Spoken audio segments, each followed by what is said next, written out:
नमस्कार, स्वागत है आपका द फोर्थ स्टेट यूट्यूब मंच पर। मेरा नाम है रविंद्र सिंह शोरान। इस वक्त की सबसे बड़ी खबर आ रही है सुप्रीम कोर्ट से। सुप्रीम कोर्ट आप जानते हैं उन अलग अलग याचिकाओं पर सुनवाई कर रहा है जिनमें गुजारिश की गई है कि ये जो लाठीचार्ज शांतिपूर्वक धरना दे रहे छात्रों पर किया गया 20 जुलाई को, उसकी जांच हो। कौन उसके लिए जिम्मेदार हो, उसकी जवाबदेही तय हो, उनको उसी तरीके से पनिशमेंट भी मिले। कई सारी याचिकाएं हैं जो देश भर से आई हैं। दिल्ली मुख्य तौर पर आई हैं और बाकी स्टेट से भी आई हैं, क्योंकि वहां पर भी लाठीचार्ज हुआ है। कई जगहों पर लाठीचार्ज हुआ है, ऐसी खबरें हैं। पटना में हमने देखा तो आरजेडी के जो लोग राज्यसभा सदस्य हैं, पटना से राज्यसभा सदस्य जो है मनोज झा, उन्होंने पिटीशन एक फाइल की है। उन्होंने, खैर, आज कोर्ट ने क्या कहा पहले बताता हूं। कोर्ट ने इस पर सख्त टिप्पणी की है। कोर्ट ने कहा है जो लोग जिम्मेदार हैं उनके ऊपर कार्रवाई होगी, सख्त कार्रवाई होगी। किन लोगों पर? जिन्होंने इस पूरी घटना को अंजाम दिया। धरना शांतिपूर्वक चल रहा था, एक दिन हिंसा भड़क गई, जवाबदेही किसकी है? कोर्ट ने कहा। कोर्ट इस पर एक एसआईटी भी बना सकता है। भीड़ को नियंत्रित करने के लिए याचिकाकर्ताओं ने अपनी याचिका में कहा कि आंसू गैस के गोले छोड़े गए, लाठी चार्ज किया गया, और एक और पिटीशन में कहा गया है कि पैलेट गन्स का भी यूज हुआ। सुप्रीम कोर्ट पहुंच गया है इस मामले की। सुप्रीम कोर्ट में जब सुनवाई हुई तो chief justice of India Suryakant ने कहा कि मामले की जांच होनी चाहिए और जवाबदेही तय होना जरूरी है। सीजे सूर्यकांत इस मामले को सुन रहे हैं, उनके साथ दो और जज हैं, 3 जजों की पीठ है। जस्टिस सूर्यकांत ने कहा कि शुरू में आंदोलन शांति से चल रहा था, एक दिन हिंसा हो गई। इसके 2 कारण हो सकते हैं कि पुलिस ने या तो ज्यादा सख्ताई कर दी, दूसरा प्रदर्शनकारियों में ऐसे लोग घुस गए जो हिंसा भड़काना चाहते थे। उन्होंने ये भी कहा कि एक बार प्रोटोकॉल बन जाएगा तब जवाबदेही तय करना आसान हो जाएगा।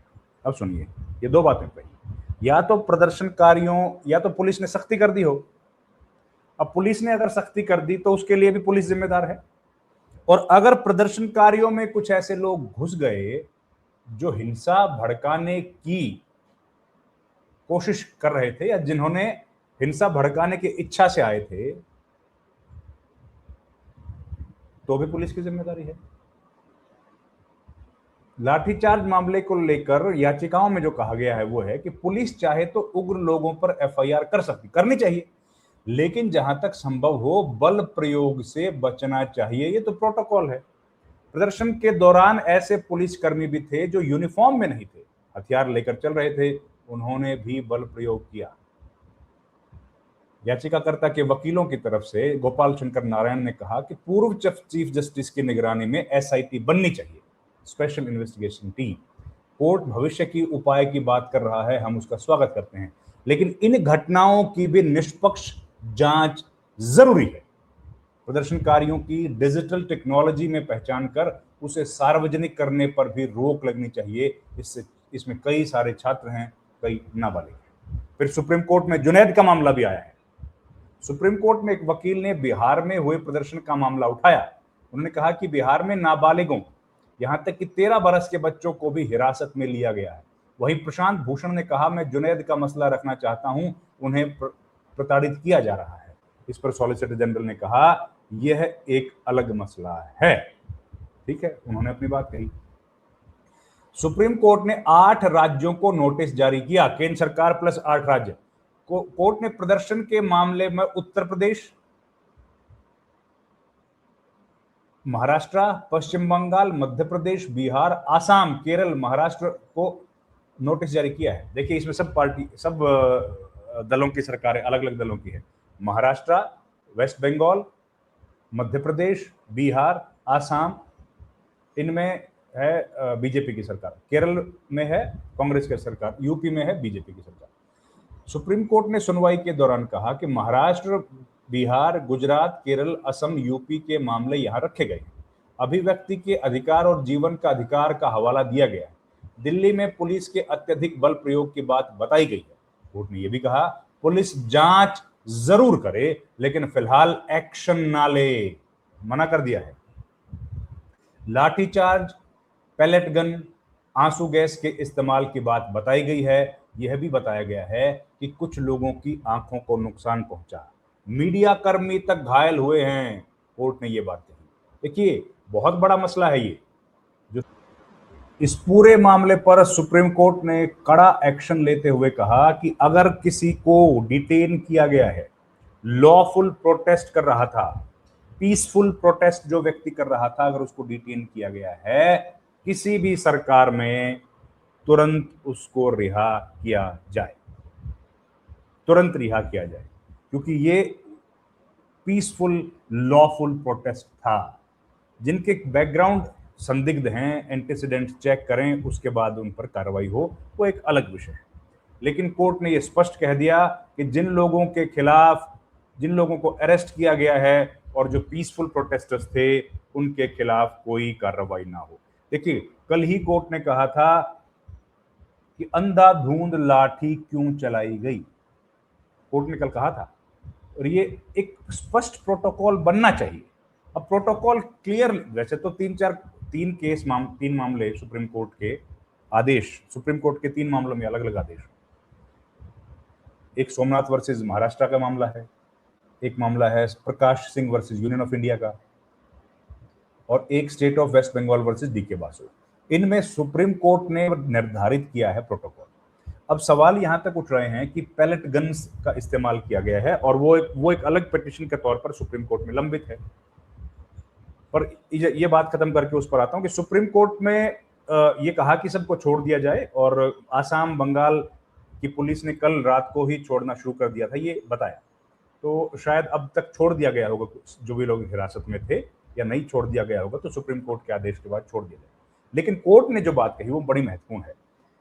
कोर्ट ने कल ये बात कही थी कि सबका अधिकार है पीसफुल प्रोटेस्ट करना, सबका राइट है, और इस राइट को प्रोटेक्ट करने की जिम्मेदारी हुकूमतों की है, हुकूमत की है। अब चर्चा हो रही है कि पैलेट गन्स का यूज किया गया। पैलेट गन्स आप जानते हैं, एक गन जैसे बंदूक होती है वैसी गन होती है, इसमें से लेकिन गोली नहीं निकलती, इसमें से छर्रे निकलते हैं। वो छर्रे जो सॉफ्ट अंग हैं बॉडी के, अगर उन पर लग जाएं तो नुकसान कर सकते हैं। नुकसान मतलब आंखों की रोशनी जा सकती है, मौत भी हो सकती है अगर ऐसे किसी शरीर के हिस्से में चला जाए तो।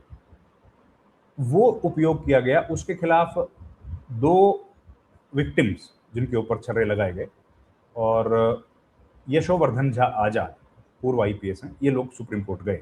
उस मामले की सुनवाई अलग से होगी। अब ये जो 3 मामले मैंने बताए, स्टेट ऑफ वेस्ट बंगाल का, डीके बासु का, सोमनाथ का और प्रकाश सिंह का, इनमें ये स्पष्ट किया गया है, एक प्रोटोकॉल तय किया गया है कि अगर निर्धारित है, अगर जरूरत, वैसे तो लाठीचार्ज करनी नहीं है पीसफुल प्रोटेस्ट पे, अगर करना पड़े तो क्या फॉलो करना है, क्या फॉलो करना है। एक, आंसू गैस के गोले, वाटर कैनन, उससे पहले मुनादी करनी है, लाउड स्पीकर में बोलना है, और तब भी ना हो तो लाठी चलाना है। तो भी लाठी कहां, पैर के नीचे, ताकि जान का नुकसान ना हो। यहां पर किसी भी तरह के उन प्रोटोकॉल्स को नहीं फॉलो किया गया, और सुप्रीम कोर्ट इसी बात पर खासा नाराज है। अब नोटिस भेज दिया गया है, मामले पर सुनवाई होगी। एसआईटी की बात कही गई है कि 2 सुप्रीम कोर्ट के रिटायर्ड जजेस या चीफ जस्टिस रहे हों, उनकी निगरानी में एक कमेटी बना दी जाए। अब वो अभी फैसला होना बाकी है, वो हमारे पास अभी जांच उसकी डिटेल्स नहीं आई है, शायद शाम तक या देर रात तक उसकी डिटेल आए, या हो सकता है 1-2 दिन में आए। कोर्ट ने यह तय किया, अब सरकार इस पर जवाब देगी। सरकार को इस पर जवाब देना है कि ये जो एक्शन लिया गया लाठीचार्ज की। हाँ, एक और बात, ये भी मामला उठा कि पुलिस वालों को भी चोट लगी है। उस पर कोर्ट ने कहा कि अगर पुलिस वालों को चोट लगी है तो उनके पास प्रोटेक्टिव गियर्स थे क्या? अगर उनके पास प्रोटेक्टिव गियर्स नहीं थे तो क्यों नहीं थे? और ऑफेंसिव गियर्स थे तो प्रोटेक्टिव गियर्स क्यों नहीं थे? मतलब लाठियां मारने के लिए आपको लाठी दी गई थी, लेकिन अपने आप को प्रोटेक्ट करने के लिए नहीं दी गई थी, ऐसा क्यों? ये भी तो स्टेट की रिस्पॉन्सिबिलिटी है। तो ये भी आज मामला उठा, तो मामला अब अगली सुनवाई पर आएगा, उस दिन आपको पूरी डिटेल बताएंगे। सरकार जो जवाब दाखिल करेगी वो बड़ा महत्वपूर्ण इस मामले में होगा। इस वीडियो में इतना ही। आपका बहुत बहुत धन्यवाद। Thank you very much. नमस्कार।